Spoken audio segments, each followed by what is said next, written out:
I wish that we could go back and start over, keep calm, and handle this in a more reasonable way.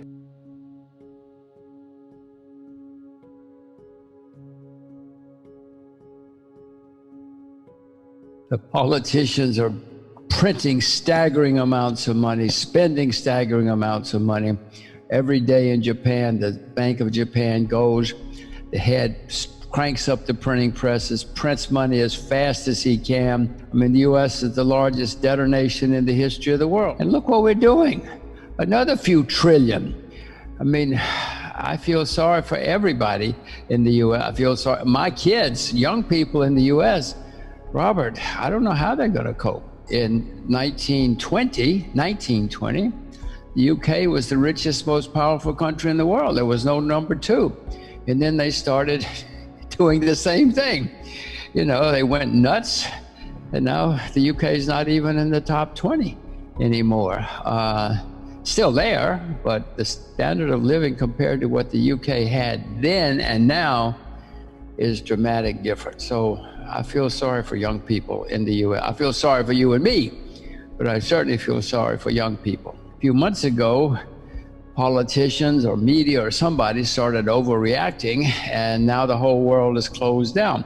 Sometimes the cure is worse than the disease, and that's what seems to be happening now, if you ask me.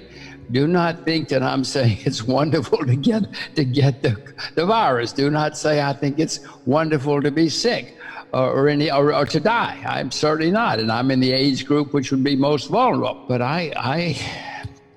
if I ignore facts, if we all ignore facts, we're going to be in serious trouble.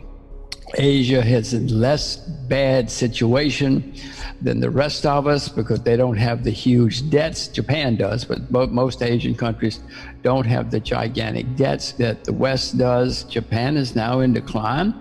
You know, the debt skyrockets every day. The population goes down. The population has been declining for 10 years. They won't have babies. They don't like foreigners, so they won't have immigrants. It's not going to be good, but it's not just Japan.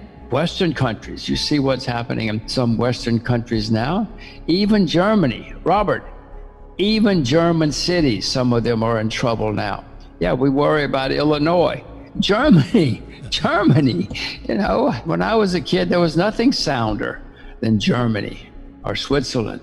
Now they're both going nuts.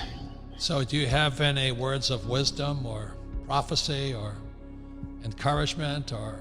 I will say that people should not listen to other people. They should only invest in what they themselves know a lot about. I've been buying gold and silver again for a few months now.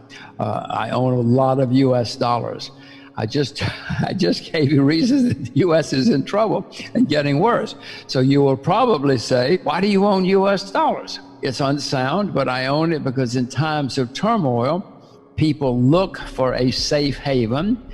And the US dollar is considered, for historical reasons, a safe haven.